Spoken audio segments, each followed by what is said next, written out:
الله أكبر الله أكبر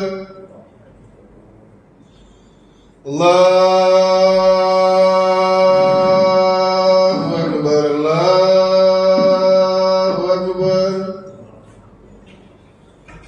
أشهد أن لا إله إلا الله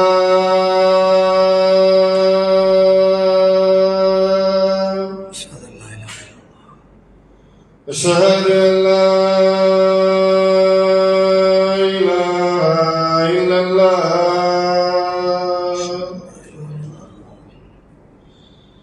أشهد أن محمدا رسول الله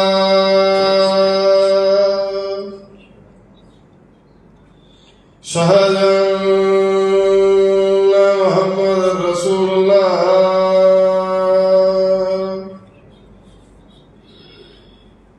حي على السلام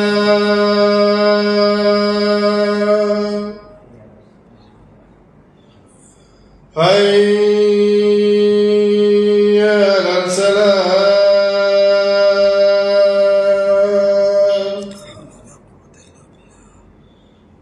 حي على الفلاح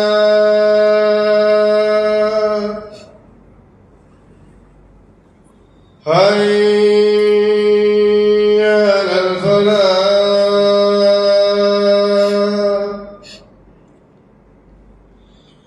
الله أكبر الله أكبر لا إله إلا الله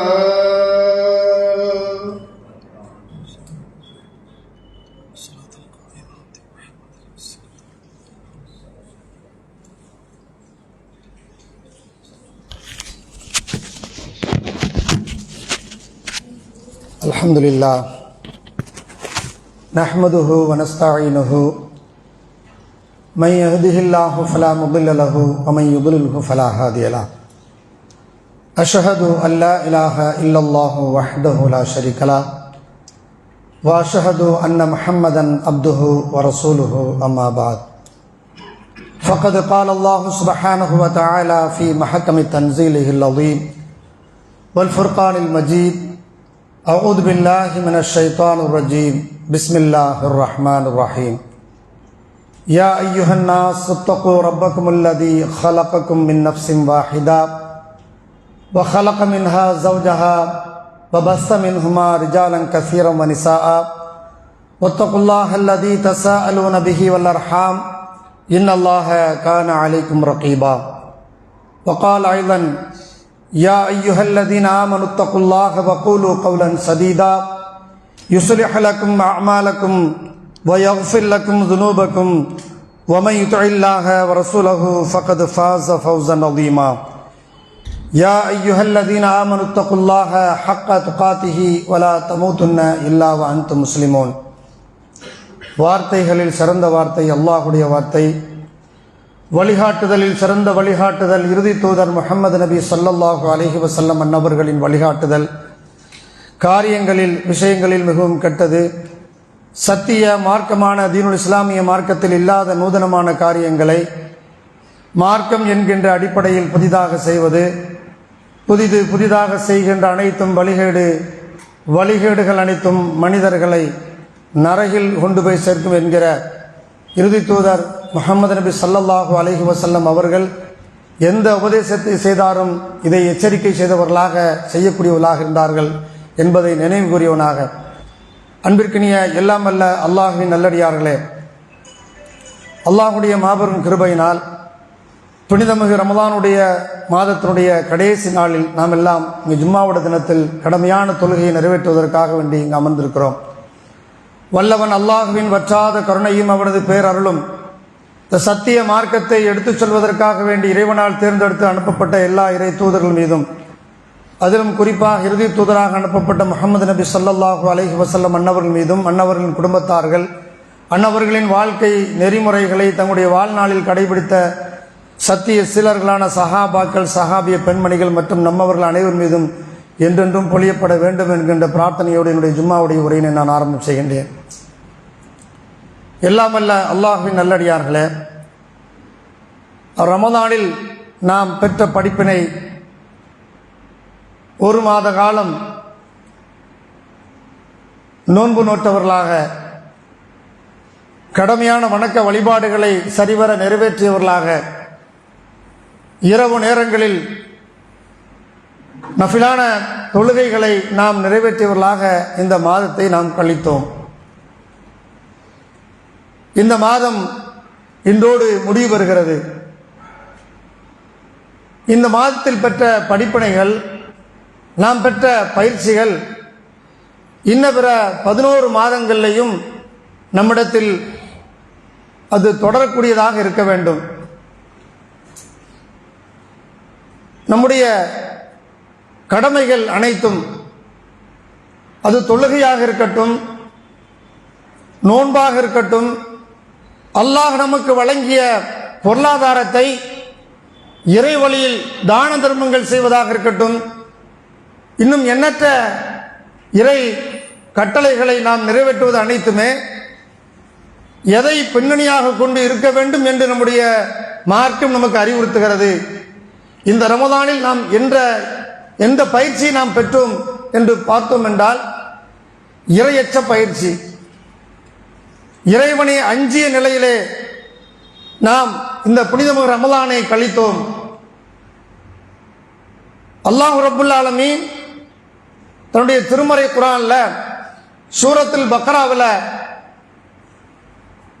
ஆரம்ப வசனங்களில் அல்லாஹ் சொல்கிறான், அலிஃப் லாம் மீம் ஸாலிகல் கிதாப், இது வேதம், லா ரைப ஃபீஹி, இதில் எந்த சந்தேகமும் இல்லை, ஹுதல் லில் முத்தகீன், இது இறை அச்சமுடையவர்களுக்கு நேர்வழி காட்டக்கூடியதாக இருக்கிறது என்று அல்லாஹ் ரப்புல் ஆலமீன் சொல்லிவிட்டு அதனுடைய தொடர்ச்சியில் இறை அச்சமுடையவர்களை குறித்து அல்லாஹ் பட்டியலிடுகின்ற பொழுது, அல்லதீன யுமினூன பில் கைப், அவர்கள் மறைவானவற்றை நம்பிக்கை கொண்டிருப்பார்கள். அல்லாஹ் பார்க்கல, அல்லாஹ்வை நாம் நம்பிக்கை கொண்டிருக்கிறோம். அல்லாஹ்வுடைய தூதரை பார்க்கவில்லை, அந்த தூதரை நாம் நம்பிக்கை கொண்டிருக்கிறோம்.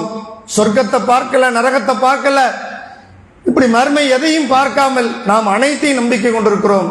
இது குறித்து தான் அல்லாஹ் சொல்றான், அல்லதீன யுமினூன பில் கைப், அவர்கள் மறைவானதை நம்பிக்கை கொண்டிருப்பார்கள். வயுகீமுன ஸலாத், இன்னும் கடமையான தொழுகையை தங்களுடைய வாழ்க்கையில் கடைபிடித்து நிலைநிறுத்துவார்கள். அல்லாஹ் திருமறை குர்ஆன்ல எங்கெல்லாம் தொழுகை குறித்து அல்லாஹ் சொல்கிறானோ அங்கெல்லாம் இகாமத் என்கின்ற அந்த வார்த்தையை தான் அல்லாஹ் புழங்குகிறான். இகாமத் என்று சொன்னால் தொழுகையை விடாமல் தொடர்ச்சியாக நிறைவேற்றுவது, உரித்த நேரத்தில் கடமையான தொழுகையை நிறைவேற்றுவது என்கின்ற கருத்துப்பட அல்லாஹ் ரப்புல் ஆலமீன் திருமறை குர்ஆன்ல அனைத்து வசனங்களையும் தொழுகை குறித்து சொல்லக்கூடிய அனைத்து வசனங்களையும் அல்லாஹ் சொல்லுகிறான். இப்போ அல்லதீன யுகீமுன ஸலாத், அவர்கள் தொழுகையை நிலைநிறுத்துவார்கள். வமிம்மா ரஸக்னாஹும் யுன்ஃபிகூன், அல்லாஹ் எந்த பொருளாதாரத்தை அவர்களுக்கு வழங்கி இருக்கிறானோ அந்த பொருளாதாரத்திலிருந்து இறை வழியில் செலவிடுவார்கள். இது அனைத்தும் இறையச்சமுடையவர்கள் செய்யக்கூடிய செயல்கள் என்று அல்லாஹ் ரப்புல் ஆலமீன் திருமறை குர்ஆன்ல சொல்றான். இறை அச்சம் இருந்தால்தான் அத்துணை மறைவான விஷயங்களையும் நம்புவாங்க. இறை அச்சம் இருந்தால்தான் உரித்த நேரத்தில் தொழுகையை நிலைநிறுத்துவாங்க. இறை அச்சமுடையவர்களாக இருந்தால்தான் அல்லாஹ் அவர்களுக்கு எந்த பொருளாதாரத்தை வழங்கி இருக்கிறானோ அந்த பொருளாதாரத்தை இறை வழியில் தான தர்மங்கள் செய்வார்கள் என்று அல்லாஹ் ரப்புல் ஆலமீன் இறை அச்சத்தை பின்னணியாக கொண்டுதான் அத்துணை கடமைகளையும் அமைத்திருக்கிறான். அது மாதிரி நாம் இந்த ரமலானுடைய மாதத்தில் நோன்பு நோற்றம் அல்லவா, இதையும் அல்லாஹ் ரப்புல் ஆலமீன் திருமறை குர்ஆன் நமக்கு அறிவுறுத்துகின்ற பொழுது, லஅல்லக்கும் தத்தகூன், அவர்கள் இறை அச்சமுடையவர்களாக ஆகுவதற்காக வேண்டித்தான் இந்த ரமலானுடைய மாதத்தையே நான் நோன்பை கடமையாக்கி இருக்கிறேன் என்று அல்லாஹ் ரப்புல் ஆலமீன் சொல்றான்.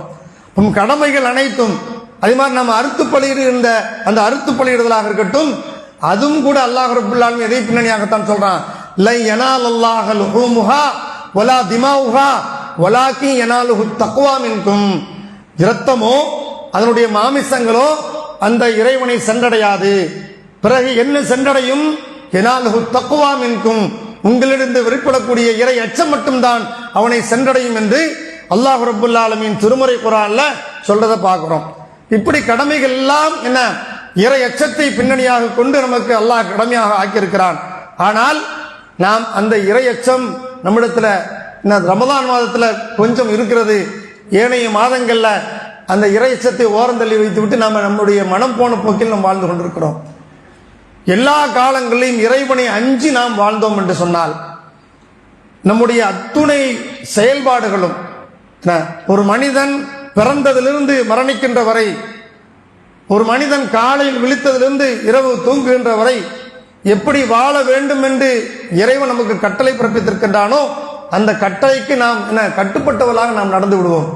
அப்படி அந்த இறைச்சம் இல்லைன்னா நம்முடைய வாழ்க்கை மனம் போன போக்கில் சென்று கொண்டே இருக்கும். உலகத்தில் நம்ம பார்க்கிறோமா இல்லையா? அப்படித்தான் அதிகமான மக்களுடைய நிலை இருக்கு. புனிதமிகு ரமலானுடைய மாதத்திலே கூட அந்த இறை அச்சம் இல்லாத காரணத்தினால்தான் சர்வசாதாரணமாக இஸ்லாத்துடைய அத்துணை அடையாளங்களும் இருக்குது. தலையில தொப்பி இருக்கு, தாடி வச்சிருக்கிறாங்க, ஆனா ரோட்ல பீடி சிகரெட் அடிச்சுட்டு போறதை பாக்குறோம். கடை தெருவுகளில் உட்கார்ந்து டீ கடையில் உட்கார்ந்து டீ குடிக்கிறத பாக்குறோம், அங்க உட்கார்ந்து சிகரெட் அடிக்கிறத பாக்குறோம். இதெல்லாம் என்ன காரணம் நினைக்கிறீங்க? கொஞ்சம் கூட உள்ள அந்த இறைவனை பற்றி உண்டான அச்சம் இல்லை. நம்ம ஏதாவது நோய்வாயினால ஏதோ உடம்பு சரியில்லாதனால நம்ம நோய் பிடிக்கலாம் கூட அதை நம்ம என்ன செய்யலாம், எதையும் வீட்டில் வச்சு சாப்பிட்டு போயிடலாம். ஆனா என்ன நிலைக்கு நம்ம சமுதாயம் சென்று கொண்டிருக்கிறார்கள் இன்று வரைக்கும்? இந்த மாதிரியான ஒரு மோசமான நிலையில இருக்கிறாங்க. அல்லாஹ் காப்பாற்றணும். நாம அல்லாஹ்வுடைய கிருபையினால் இந்த 30 நாட்களும் நம்ம நோன்பு நோற்றோம். இன்று 30வது நாள் நாம் நோன்பு நோற்று கொண்டிருக்கிறோம். இந்த நோன்பில் நாம் பெறக்கூடிய படிப்பினை என்னவென்றால், நாம எந்த அளவுக்கு ரமலானை இறைவனுக்கு அஞ்சி நாம் பகல்ல பசித்திருந்தோம், இரவு நேரங்களில் இறைவனை நின்று வணங்கினோம். இதெல்லாம் இறை அச்சத்தை பின்னணியாக கொண்டுதான் நாம் செய்தோம். அந்த இறை அச்சம் இன்ன பிற 11 மாதங்கள்லையும் நாம் நம்முடைய வாழ்க்கையில் தொடர வேண்டும். அதுதான் நாம் ரமலான் பெறக்கூடிய ஒரு முக்கிய படிப்பினை. இன்னும் கடமையான தொழுகை விஷயத்துல, கடமையான தொழுகையுடைய விஷயத்துல ஆண்களாகிய நாம் நமக்கு ஜமாஅத்தோடு தொழுகை, ஒவ்வொரு தொழுகையை நிறைவேற்றுவது கட்டாய கடமை. அல்லாஹ்வுடைய தூதருடைய வாழ்க்கையில அதை அவர்கள் வாழ்ந்து வழிகாட்டி சென்றிருக்கிறார்கள். கடைசி நிலையிலும் கூட, கடுமையான நோய்வாய்ப்பட்டிருக்கும் போது கூட பெருமானார் ஸல்லல்லாஹு அலைஹி வஸல்லம் அவர்கள் அப்பாஸ் ரலியல்லாஹு அன்ஹு, அலி ரலியல்லாஹு அன்ஹு அவருடைய துணையோட ஒரு நீண்ட செய்தியாக புகாரில் வருது. உங்களில் இருவர் இருக்கக்கூடிய காய்ச்சலினுடைய வேகத்தை, கடுமையை நான் உணர்கிறேன், அந்த அளவுக்கு எனக்கு காய்ச்சல் இருக்கு என்று பெருமானார் ஸல்லல்லாஹு அலைஹி வஸல்லம் அவர்கள் தங்கள் ஏற்பட்ட அந்த நோயை குறித்து சொல்லிவிட்டு 2 தோழர்களை அவருடைய தோள்புஜத்தில் கையை போட்டவர்களாக தொங்கிய நிலையில, கால்கள் காலுடைய விரல்கள் ரோட்ல தரத்தரன் கோடு போட்ட நிலையில அப்படி அல்லாஹ்வுடைய தூதர் ஸல்லல்லாஹு அலைஹி வஸல்லம் அவர்கள் கடமையான தொழுகை ஜமாத்தோடு நிறைவேற்ற வந்திருக்கிறார்கள் சொன்னால், நம்முடைய வாழ்க்கையில் அல்லாஹ்வுடைய தூதர் அனைத்துக்கும் முன்மாதிரி தானே. இதை நாம் முன்மாதிரியாக எடுத்து நாம் நம்முடைய ஒவ்வொரு கடமையான தொழுகையும் 5 நேர தொழுகையும் இமாம் ஜமாத்தோடு பள்ளியிலே நாம் தொழக்கூடியவர்களாக இருக்க வேண்டும். நாம் அதை இந்த ரமலானிலே நாம் செய்தோம். முடிந்த வழக்கு எந்த ஒரு தொழுகையும், கடமையான தொழுகையும் ஜமாத்தை விட்டு தொழாமல் ஜமாத்தோடு தொழுகையை நிறைவேற்றக்கூடியவர்களாக இருந்தோம். நேரம் தள்ளி நிறைவேற்றாமல் சரியான நேரத்தில் நிறைவேற்றக்கூடியவர்களாக இருந்தோம். அதை நாம் இன்ன பிற 11 மாதங்களையும் நாம் நம்முடைய வாழ்க்கையில படிப்பினையாக எடுத்து செயல்படுத்தக்கூடியவர்களாக இருக்க வேண்டும். அது மாதிரி தான தர்மங்கள் ரமலான் வந்துட்டாலே நம்முடைய உள்ளத்துல ஒரு விதமான புத்துணர்ச்சி. அல்லாஹ் நமக்கு வழங்கிய பொருளாதாரத்தில் நாம அந்த ஈகைத்தனம் எப்படியாவது வந்துடுது.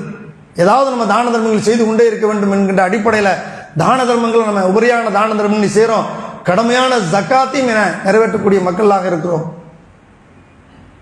இந்த தான தர்மங்களை நாம் நம்முடைய கவனத்தை செலுத்தக்கூடிய நாம் இன்னும் பிற 11 மாதங்கள்லையும் நாம் கஷ்டப்படக்கூடிய மக்களுக்கு, சிரமப்படக்கூடிய மக்களுக்கு அதிகமான பொருளாதாரத்தை தான தர்மங்கள் செய்யக்கூடியவர்களாக நாம் இருக்க வேண்டும். ஜகாத் போன்ற கடமைகளை உரித்த நேரத்தில் அதை சரிவர நிறைவேற்றக்கூடியவர்களாக, உடனடியாக உடனுக்குடன் ஜகாத்தை நிறைவேற்றக்கூடியவர்களாக இருக்க வேண்டும். அப்படி ஜகாத்தை நிறைவேற்றவில்லை என்று சொன்னால் மரணத்தை நாம் சந்தித்து விட்டோம் என்று சொன்னால் அல்லாஹ்விடத்தில் அதற்கான கடுமையான வேதனை இருக்கிறது என்று அல்லாஹ் ரப்பல் ஆலமீன் திருமறை குர்ஆன்ல சொல்றான். அல்லாஹ்வுடைய தூதர் ஸல்லல்லாஹு அலைஹி வஸல்லம் அவர்கள் நமக்கு என்ன செய்றாங்க, அறிவுறுத்துறாங்க. இப்படி தான தர்மங்கள், கட்டாய ஜகாத் போன்றவைகளில் நாம் அதிகம் கவனம் செலுத்தக்கூடியவர்களாக இருக்க வேண்டும். இன்னும் நாம் ரமலான்ல என்ன படிப்பினை பெற்றோம்? திருமறை குர்ஆனோடு நம்முடைய தொடர்பு. ஏனைய மாதங்கள்ல என்ன அந்த திருமறை குர்ஆனை நாம் ஓதுறதும் கிடையாது, பொருள் உணர்ந்து படிக்கிறதும் கிடையாது. நான் ரமலானுடைய மாதம் வந்துட்டா பொருள் உணர்ந்து படிக்காட்டாலும் என்ன செய்வோம், ஓதக்கூடியவர்களாக இருப்போம். அது நம்ம அசத்திய கொள்கைகள் இருக்கும்போது உள்ள அந்த வேகம் இப்போ நம்மள்ட்ட இல்லை. அசத்திய கொள்கைகள் இருக்கும்போது என்ன செய்வோம், எப்படியாவது ஒரு குரான் முடிச்சிருந்து, 2 குரான் முடிச்சிருந்து, 3 குரான் முடிச்சிருந்துன்னு அப்படிலாம் முடிக்கக்கூடிய மக்கள் நிறைய இருந்தாங்க. ஆனால் இன்னைக்கு நம்ம குரான் சுன்னாவை விளங்கி வந்திருக்கக்கூடிய நாம அந்த குரானை திலாவத் செய்யறதுல நமக்கு என்ன? பெருமானார் ஸல்லல்லாஹு அலைஹி வஸல்லம் அவர்கள் ரமலானுடைய மாதத்திலே அதிகம் குரானை ஓதக்கூடியவர்களாக இருக்கிறாங்க. அபரிதமான நன்மைகளை பெற்றுத்தரக்கூடியதாகவும் இந்த திருமுறை குரானை ஓதுவதில் அல்லாஹ் வச்சிருக்கிறான். ஒவ்வொரு எழுத்துக்கும் என 10 நன்மைகள். அது ரமலான்ல சொல்லவே வேண்டாம், 700 மடங்கு வரைக்கும் அல்லாஹ் நன்மைகளை தருவதாக அல்லாஹ்வுடைய தூதர் சொல்றாங்க. ரமலானுடைய மாதத்துல பிரத்யேகமாக 700 மடங்கு நன்மைகளை அள்ளி தருவதாக அல்லாஹ் சொல்றான். இப்போ அலிஃப் லாம் மீம் சொன்னா என்ன, 30 நன்மை. அப்படியே டிவைட் பண்ணுங்க, 700 எங்கேயோ போயிடுச்சு. இப்படி ஒரு பேஜ் ஓதனம்னா, ஒரு ஜுசு ஓதனம்னா அபரிதமான நன்மைகளை பெற்றுத்தரக்கூடிய இந்த திருமறை குர்ஆனை அல்லாஹ் ரப்பல் ஆலமீன் நமக்கு அற்புதமாக, வாழும் அற்புதமாக அல்லாஹ் நம்ம கையில் தந்திருக்கிறான். பெருமானார் ஸல்லல்லாஹு அலைஹி சொன்னாங்களா இல்லையா, உலகத்தில் அல்லாஹ் ரப்பல் ஆலமீன் அந்தந்த சமுதாய மக்களுக்கு அந்தந்த காலத்தில் நபிமார்களை, தூதர்களை அனுப்பினான். அந்த தூதர்களுக்கு அந்த சமுதாய மக்கள் அவர்களை பலவீனப்படுத்துகின்ற பொழுது அவர்களுக்கு பல அற்புதங்களை நிகழ்த்தி அவர்களை நினைச்சா நபி என்கின்ற அந்த செய்தியை அந்த மக்களுக்கு மத்தியில் சொன்னான். ஆனால் எனக்கு அல்லாஹ் வழங்கிய அற்புதம் திருமறை குர்ஆன் தான் என்று பெருமானார் ஸல்லல்லாஹு அலைஹி சொன்னாங்க. அந்த திருமறை குர்ஆனை அல்லாஹ்வுடைய தூதர் ஸல்லல்லாஹு அலைஹி வஸல்லம் அவர்கள் 23 ஆண்டு காலம் மக்கா மதீனாவுடைய 23 ஆண்டு கால வாழ்க்கையில் வாழ்ந்து வழிகாட்டியும் சென்று விட்டார்கள். மார்க்கம் லேசு என்று இன்னத்தின யுஸ்ருன் என்றும் வழிகாட்டி சென்று விட்டார்கள். இந்த லேசான மார்க்கத்தை நாம் நம்முடைய வாழ்க்கையில் கடைபிடிக்கக்கூடியவர்களாக இருக்க வேண்டும். திருமறை குர்ஆனை ஓதக்கூடியவர்களாக இருக்க, அதிகமாக பொருள் உணர்ந்து படித்து அதை நம்முடைய வாழ்க்கையில் கடைபிடித்து பிற மக்களுக்கு எடுத்து சொல்லக்கூடியவர்களாக இருக்க வேண்டும். அதுவும் நாம் ரமலானில் பெறக்கூடிய படிப்பினை. நமக்கு மத்தியிலே ஏற்படக்கூடிய கருத்து வேறுபாடுகள் எப்படிப்பட்ட கருத்து வேறுபாடுகளாக இருந்தாலும் சரி, திருமறை குர்ஆனை வைத்து அதை தீர்வு காணக்கூடியவர்களாக நாம் இருக்க வேண்டும். அந்த தீர்வு காணாத காரணத்தினால்தான் இன்றைக்கு நம்ம சமுதாயத்தில் திருமறை குர்ஆனை விடுத்து ஏனையவருடைய சொற்களை பின்பற்றி செல்லக்கூடிய நிலையை பார்க்கிறோம். ஷாஃபி என்றும், ஹனஃபி என்றும், மாலிகி என்றும், ஹம்பலி என்றும் இன்னைக்கு பிரிந்து கிடக்கக்கூடிய பின்னணி என்னன்னு சொன்னா, அந்த திருமறை குர்ஆனை பார்க்கிறதில்ல, படிக்கிறதில்ல, பொருள் உணர்ந்து படித்து அதை தன்னுடைய வாழ்க்கையில் கடைபிடிப்பதில்லை, அதை பிற மக்களுக்கு எடுத்து சொல்றதில்லை. பெருமானார் ஸல்லல்லாஹு அலைஹி வஸல்லம் அவருடைய தோழர்கள் அல்லாஹ்வுடைய தூதரால் எப்படி வார்த்தெடுக்கப்பட்டார்கள் தெரியுமா? எந்த பிரச்சனைகளாக இருந்தாலும் திருமறை குர்ஆனை வைத்து அவர்கள் நினைச்சு முடிவெடுத்துருவாங்க. நமக்கெல்லாம் தெரிஞ்ச விஷயம்தான். அல்லாஹ்வுடைய தூதர் ஸல்லல்லாஹு அலைஹி வஸல்லம் அவர்கள் மரணித்து விட்டார்கள். மரணித்து அவருடைய புனித உடல் 3 நாட்களாக இருக்கிறது. அடக்கம் செய்யப்பட வேண்டும். சஹாபாக்கள்ல 3 பிரிவுகளாக இருக்கிறாங்க. ஒரு சிலர்கள் அல்லாஹ்வுடைய தூதர் மரணித்து விட்டார்கள் என்று இருக்கிறாங்க. இன்னும் சிலர்கள் அல்லாஹ்வுடைய தூதர் மரணித்து விட்டார்கள், மீண்டும் உயிர் பெற்றுவாங்கன்றாங்க. உமர் ரலியல்லாஹு அன்ஹு அவர்கள் அல்லாஹ்வுடைய தூதர் மரணித்து விட்டார் என்று யாரும் சொன்னீர் என்று சொன்னால் அவருடைய உடம்புல தலை இருக்காதுன்னு வாழை தூக்கி வச்சிருக்கிறாங்க. இப்ப இதுக்கு ஒரு முடிவுக்கு வரணும். 3 நாட்களாக இப்படி சென்று கொண்டிருக்கிறது. மதீனாவுக்கு பக்கத்தில் சுன்ஹ என்கின்ற இடத்தில் இருக்கக்கூடிய அபூபக்கர் சித்தீக் ரலியல்லாஹு அன்ஹு அவர்கள் தகவல் தெரிந்து அல்லாஹ்வுடைய தூதருடைய உடல் வைக்கப்பட்ட அவருடைய வீட்டுக்கு வர்றாங்க, மகளுடைய வீட்டுக்கு வந்து பெருமானார் ஸல்லல்லாஹு அலைஹி வஸல்லம் அவருடைய நெத்தியிலே முத்தமிட்டவர்களாக, திபுத்த ஹய்யம் வ மையிதா, நபியே நீங்கள் உயிரோடு இருக்கும் போதும் மனம் கமழ்ந்தீர்கள், இப்போ மரணித்து விட்டீர்கள், இப்போ மனம் கமழ்ந்து கொண்டு தான் இருக்கிறீங்க அப்படின்னு சொன்னாங்க. திரும்ப கொஞ்சம் தள்ளி வந்து சொன்னாங்க, மா ஜஅலல்லாஹு லக்கல் மௌத்தத்தைனி இல்லல் மௌத்தத்துல் ஊலா, நபியே உங்களுக்கு அல்லாஹ் 2 மரணத்தை ஆக்கவில்லை, ஒரே மரணத்தை தான் ஆக்கியிருக்கிறான் அப்படின்னு சொன்னாங்க. திரும்ப சொன்னாங்க, மன்கான யஅபுது முஹம்மதன், யார் முஹம்மதை வணங்குகிறார்களோ ஃபஇன்ன முஹம்மதன் கதுமாத், முஹம்மது திட்டமாக மரணித்து விட்டார். மன்கான யாபுதுல்லாஹ், அல்லாஹ்வை யார் வணங்குகிறார்களோ ஃபஇன்னல்லாஹ ஹய்யுல் லா யமூத், அல்லாஹ் நித்திய ஜீவன், அவனுக்கு மரணமே கிடையாது என்று சொல்லிவிட்டு இது அத்துணைக்கும் முத்தாய்ப்பாக பெருமானார் ஸல்லல்லாஹு அலைஹி வஸல்லம் அவர்களுடைய வாழ்ந்திருக்கக்கூடிய காலத்தில் உஹதுடைய போர்க்களத்தில் இறங்கிய ஒரு இறை வசனத்தை அபூபக்கர் சித்திக் அவர் அந்த மக்களுக்கு மத்தியில் ஓதுறாங்க. அமா முஹம்மதுன் இல்லா ரசூல், முஹம்மத் ஒரு தூதரை தவிர வேறில்லை. கத் ஹலத் மின் கப்லிஹி ருசுல், அவருக்கு முன்னர் எண்ணற்ற தூதர்கள் மரணித்திருக்கின்றார்கள். அஃபை மாத்த, அந்த முஹம்மது மரணித்து விட்டால், அவ் குத்தில, அந்த முஹம்மது கொல்லப்பட்டு விட்டால், இன் கலபுத்தும் அலா காபிக்கும், நீங்கள் இந்த போர்க்களத்தில் வந்து போர் செய்யாமல் புறமுதுகு காட்டி ஓடுவீங்களா? முஹம்மதுக்காக வந்து போர்க்களத்தில் கலந்தீர்களா, இல்லை எனக்காக வேண்டி கலந்தீர்களா என்று அல்லாஹ் ரப்புல் ஆலமீன், அல்லாஹ்வுடைய தூதர் ஸல்லல்லாஹு அலைஹி வஸல்லம் அவர்கள் உஹது போர்க்களத்தில் என்ன அவர்களுக்காக வேண்டி இறங்கிய இந்த வசனத்தை அபூபக்கர் சித்திக் ரலியல்லாஹு அன்ஹு ஓதுறாங்க. ஓதுன உடனே வாளை தூக்கி வைத்திருந்த என்ன உமர் ரலியல்லாஹு அன்ஹு கீழே போட்டுறாங்க. அப்பதான் அந்த வசனம் இறங்கியது போன்று அவர்கள் நினைத்தார்களாம். ஒருமித்த கருத்துக்கு வர்றாங்க. பெருமானார் ஸல்லல்லாஹு அலைஹி வஸல்லம் அவருடைய உடல் நல்லடக்கம் செய்யப்படுகிறது. அந்த இடத்துல நான் அல்லாஹ்வுடைய தூதர் என்கின்ற அந்த இடத்துல வேற யாரும் வர முடியாது. ஏன்னா நுபுவத்து முற்றுவிட்டு விட்டது. ஹாத்தமுல் அம்பியா, நபிமார்களுக்கெல்லாம் முத்திரை அல்லாஹ்வுடைய தூதர் ஸல்லல்லாஹு அலைஹி வஸல்லம். ஆனால் இஸ்லாமிய ஆட்சி பொறுப்புக்கு வரணும். அதனால நான் கலீஃபாவை தேர்ந்தெடுக்கக்கூடிய அந்த முயற்சியில் அவர்களை அடக்கி விட்டு என்ன இறங்கினாங்க. இப்படி அல்லாஹ்வுடைய தூதருடைய தோழர்கள் தங்களுக்கு மத்தியில் ஏற்படக்கூடிய அந்த கருத்து வேறுபாடுகளை திருமறை குர்ஆனை வைத்து என்ன செஞ்சாங்க, அவர்கள் தீர்வு கண்டார்கள். அல்லாஹ் தான் சொல்றான், அல்லாஹ்வுக்கு கட்டுப்படுங்கள், வஅத்தியுல்லாஹ வஅத்தியுர் ரசூல், அல்லாஹ்வுடைய தூதருக்கு கட்டுப்படுங்கள். ஃபைன் தனாஸஅதும் ஃபீ ஷைஇன், உங்களுக்கு மத்தியிலே ஏதாவது ஒரு கருத்து வேறுபாடு வரும் என்றால் ஃபருத்தூஹு இலல்லாஹி வ ரசூலிஹி, அல்லாஹ்வின் பக்கமும் அல்லாஹ்வுடைய தூதரின் பக்கமும் நினைச்சீங்க திரும்பி விடுங்கள் என்று அல்லாஹ் ரப்புல் ஆலமீன் திருமறை குர்ஆனில் அற்புதமான வழிகாட்டுதலை நமக்கு தருகிறான். இப்படி நாம இன்னைக்கு அல்லாஹ்வை ஏற்றிருக்கிறோம், அல்லாஹ்வுடைய தூதரை நாம் ஏற்றிருக்கிறோம், திருமறை குர்ஆனை நம்புகிறோம். இப்படி அனைத்தையும் நம்பக்கூடிய நம் சமுதாய மக்களுக்கு மத்தியில திருமறை குர்ஆனை புறந்தள்ளிய நிலையில இமாம்களுடைய சொற்களுக்கு பின்னால் கணிசமான மக்கள் சென்று கொண்டிருக்கிறார்கள். அல்லாஹ்வுடைய கிருபையினால நாம் அதையெல்லாம் விட்டு விலகி சத்திய மார்க்கத்தை விளங்கி திருமறை குர்ஆனுடைய போதனைகள் நம்முடைய வாழ்நாட்களை கடைபிடிக்க வேண்டும் என்கின்ற எண்ணத்தோடு வாழ்ந்து கொண்டிருக்கக்கூடிய நமக்கு மத்தியிலேயே திருமறை குர்ஆனுடைய தொடர்பு ரொம்ப கம்மியாயிடுச்சு.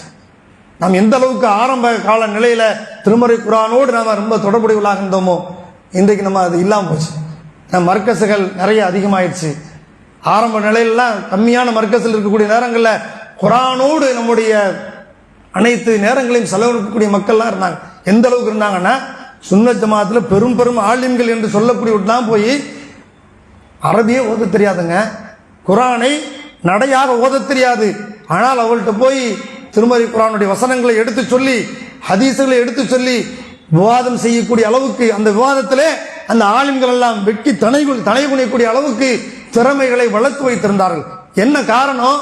திருமறை குர்ஆனை படித்தார்கள். இன்றைக்கு நாம வளர்ந்திருக்கிறோம், மர்க்கசுகள் பெருகியிருக்கிறது, ஆனாலும் திருமறை குர்ஆனோடு நம்முடைய தொடர்பு ரொம்ப கம்மியாக ஆகிவிட்டது. அல்லாஹ் நம்மை காப்பாற்ற வேண்டும். இந்த சத்திய மார்க்கம் உலக அளவில் இன்றைக்கு மேலோங்கி சென்று கொண்டிருக்கிறது என்று சொன்னால் அதற்கு என்ன பின்னணி நினைக்கிறீங்க? நம்முடைய வாழ்க்கையை பார்த்து யாராவது வர்றாங்களா? அல்லாஹ்வுடைய தூதருடைய வாழ்க்கையை பார்த்து பின்பற்றியவர்கள் என்ன அந்த மக்கள். ஆனால் இன்றைக்கு நம்முடைய வாழ்க்கை அந்த அடிப்படையில் இல்லை. இப்போ உலக அளவில் இன்னைக்கு வளருது என்று சொன்னால் திருமறை குர்ஆனை எல்லோரும் படிக்கிறார்கள். அல்லாஹ்வுடைய நம்முடைய ஜமாத்தில் எடுத்துக்கணும், எவ்வளவு பேருக்கு நம்ம குர்ஆனை கொடுக்குறோம். கொடுத்த மக்கள் உள்ளம் மனம் மாறி சத்திய மார்க்கத்தை ஏற்றுக்கொள்றாங்களா இல்லையா? எப்படி ஏற்றுக்கொள்றாங்க?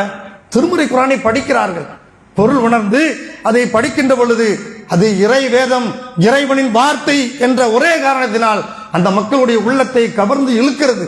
அதனால என்ன, சத்திய மார்க்கத்தை ஏற்றுக்கொண்டு தன்னுடைய வாழ்க்கையை அதனுடைய அடிப்படையில் அமைத்துக் கொண்டு இந்த சத்திய மார்க்கத்தை நான் என்னுடைய உயிர் இருக்கும் வரை பிற மக்களுக்கு நான் எடுத்து சொல்லிக் கொண்டே இருப்பேன் என்கின்ற அந்த நிலைக்கு அவர்கள் மாற்றப்படுகிறார் என்று சொன்னால் அதற்கு மெயின் காரணம் திருமறை குர்ஆனை அவர்கள் பொருள் உணர்ந்து படித்ததுதான். அன்பிற்கினிய சகோதரர்களே, நாமும் அந்த திருமறை குர்ஆனை நாம் படிக்கக்கூடியவர்களாக இருக்கும். ரமலானில் இதுவும் நாம் பெற வேண்டிய படிப்பினை. ரமலானுடைய மாதத்தில் நாம் எந்த அளவுக்கு திருமறை குர்ஆனோடு தொடர்பு இருந்தோமோ அந்த மாதிரி ஏனைய 11 மாதங்களையும் அல்லாஹ்வுடைய கிருபையினால இன்றைக்கு குர்ஆனை புத்தக வடிவில் தூக்கிட்டு போக வேண்டிய அவசியமே இல்லை. மொபைல் நமக்கு எல்லாத்துக்குமே என்ன நமக்கு வசதியாக இருக்கிறது. குர்ஆனை டவுன்லோட் பண்ணி ஆப் ஏற்றி வச்சுக்கலாம், ஹதீஸுகளை ஏற்றி வைத்துக் கொள்ளலாம். ஆனால் நம்ம ஏனைய எல்லாத்தையும் ஏற்றி வச்சிருக்கிறோம், இவைகள் நம்மள்கிட்ட இல்லை. அப்படியே இருந்தாலும் நம்ம அதை சரியாக பார்க்கறதில்ல. மற்ற விஷயங்களை நாம் நேரங்களை செலவழிக்கிறோம். ரீல்ஸை பார்க்கறதில்ல, ஃபேஸ்புக் பார்க்கறதில்ல. ஃபேஸ்புக்கு போயிட்டா ரீல்ஸில் பல மணி நேரங்களை செலவழிக்கிறோம். வாட்ஸ்அப் போயிட்டா அதில் பல மணி நேரங்களை செலவழிக்கிறோம். ஆனால் திருமறை குர்ஆனை பொருள் உணர்ந்து படிப்பதற்கு நாம் செலவழிக்கிறோமா? நாம் அதற்கு செலவழிக்கக்கூடியவர்களாக நாம் என்ன மாற வேண்டும். இந்த ரமதானில் நாம் பெறக்கூடிய படிப்பினைகள் இதுவும் ஒரு பெரிய படிப்பினையாக இருக்கிறது. இது அன்பிற்கினிய சகோதரர்களே, அல்லாஹ் ரப்பல் ஆலமீன் ஒவ்வொரு இறை நம்பிக்கையாளனும் திருமறை குர்ஆனுடைய போதனைகளை பின்பற்றக்கூடியவர்களாக ஆக்க வேண்டும். ஒவ்வொரு இறை நம்பிக்கையாளர்களும் இந்த ரமதானில் என்னென்ன நல்ல அமல்கள் எல்லாம் நாம் கவனம் செலுத்தினோமோ, தொழுகையாக இருக்கட்டும், நோன்பாக இருக்கட்டும், இரவு நேரங்களில் நின்று வணங்குவதாக இருக்கட்டும், எல்லா விஷயங்களையும் கவனம் செலுத்தக்கூடியவர்களாக இருக்க வேண்டும். அதிலையும் குறிப்பாக இரவு தொழுகை விஷயத்தில் நாம் ரொம்ப பொடுபோக்காக இருக்கிறோம். ரமதானுடைய மாதங்களில் கூட அதிகமான மக்கள் என்ன இரவு நேர தொழுகையில் கூட கவனம் செலுத்துறதில்லை. நாம ரமதானில் நாம் தொழுதவர்கள் இந்த பிற 11 மாதங்களையும் தொழக்கூடியவர்களாக, அந்த 8+3 தொழுக முடியலனாலும் சரி, ஒரு 2 ரக்காத்துகளை தஹஜ்ஜுடைய நேரத்தை தொழுதுட்டு வித்திர தொழக்கூடியவர்களாக அந்த பழக்கத்தை கொண்டு வந்துட்டோம்னா போதும். அல்லாஹ்வுடைய தூதர் என்ன சொல்றாங்க? அஃதலுல் அமாலி அதுவமுகா, அமல்களில் மிகச் சிறந்தது அதை நிரந்தரமாக தினமும் செய்ய வேண்டும். கல்ல அது கம்மியாக இருந்தாலும் சரிதான், அதுதான் அல்லாஹ்வுக்கு பிடித்தமான அமலாக இருக்கிறது என்று அல்லாஹ்வுடைய தூதர் சொல்கிறார்கள். ஃபஜ்ருடைய அந்த ஃபஜ்ர் சாதிக்கு முன்னால ஒரு 10 நிமிஷத்துக்கு முன்னாடி எந்திரிச்சு 2 ரக்காத் தொழுதுட்டு வித்திர் 1 ரக்காத் தொழுதாலே போதுமானதாக இருக்கிறது. இதெல்லாம் கவனம் வைக்கக்கூடியவர்களாக இருக்க வேண்டும். எல்லாம் அல்லாஹ் ரப்பல் ஆலமீன் எதை நாம் கேட்டோமோ அதன்படி நம்முடைய வாழ்க்கையை அமைத்துக் கொண்டு இம்மையிலும் மறுமையிலும் வெற்றி பெறக்கூடிய நல்லதொரு பாக்கியத்தை உங்களுக்கும் எனக்கும் தந்தல வேண்டும் என்று கூறி என்னுடைய முதல் உரையினை நிறைவு செய்கிறேன்.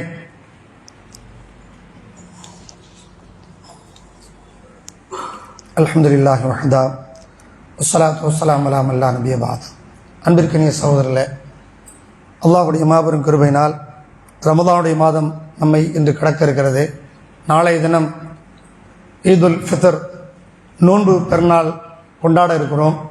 இந்த நோன்பு பெருநாளில் அன்றைய தினத்தில் ஃபஜ்ருடைய தொழுகைக்கு பின்னால் இறை நம்பிக்கையாளர்கள் செய்ய வேண்டிய மிக முக்கியமான ஒரு நபி வழி, கடமையான தொழுகைக்கு அடுத்து என்ன ரமலானுடைய மாதத்தில் நோன்பு பெருநாளை கொண்டாடக்கூடிய அந்த இதில் முதல் சுன்னத்தாக பெருநாள் தொழுகையை நாம் நிறைவேற்றக்கூடியவர்களாக இருக்க வேண்டும். அல்லாஹ்வுடைய தூதர் ஸல்லல்லாஹு அலைஹி வஸல்லம் அவர்கள் அதைத்தான் நிறைவேற்றுவார்கள். அந்த அடிப்படையில் திடல் தொழுகை நம்முடைய ஜமாத் சார்பில் இங்கே எம்எம்டி காலில் ஏற்பாடு செஞ்சுருக்கிறாங்க. 7:30 மணிக்கு 7:15க்கு ஏற்பாடு செஞ்சுருக்கிறாங்க. எல்லாரும் உது செய்து விட்டு உரித்த நேரத்தில் வந்துருங்க. அல்லாஹ்வுடைய தூதர் நிறைய வழிகாட்டு நமக்கு சொல்கிறாங்க. செல்லக்கூடிய நேரத்தில் ஒரு வழியாகவும் திரும்பி வரக்கூடிய நேரத்தில் வேறு ஒரு வழியாகவும் வருவது நபி வழியாக இருக்கிறது. இந்த நோன்பு பெருநாள் தொழுவதற்கு முன்னால் ஏதாவது சாப்பிட்டு விட்டு செல்வது அல்லாஹ்வுடைய தூதர் காட்டி தந்த வழிமுறையாக இருக்கிறது. அதிகம் அல்லாஹ்வை பெருமைப்படுத்தக்கூடியவர்களாக இருக்க வேண்டும். அல்லாஹ் அக்பர் அல்லாஹ் அக்பர் அல்லாஹ் அக்பர் இந்த தக்பீரை அதிகமாக சொல்லக்கூடியவர்களாக இருக்க வேண்டும். இப்படி எண்ணற்ற வழிமுறைகளை பெருமானார் ஸல்லல்லாஹு அலைஹி வஸல்லம் நமக்கு கற்று தந்திருக்கிறாங்க. அந்த அடிப்படையில் நாம் நோன்பு பெருநாளை கொண்டாடக்கூடியவர்களாக இருக்க வேண்டும். வீணான கேளிக்கைகளையும் வீணானவைகளை நேரங்களை செலவழிக்காம அல்லாஹ்வை பெருமைப்படுத்துவதிலே அதிகமான நேரங்களை செலவழித்து அவனுடைய அன்பையும் அருளையும் பெறக்கூடிய நல்லதொரு பாக்கியத்தை எல்லாம் வல்ல அல்லாஹ் ரப்பல் ஆலமீன் உங்களுக்கும் எனக்கும் தந்தல்ல வேண்டும் என்று கூறி என்னுடைய இந்த உரையை நிறைவு செய்கிறேன். வாஹிரு தாவானா அல்ஹம்துலில்லாஹி ரப்பில் ஆலமீன்.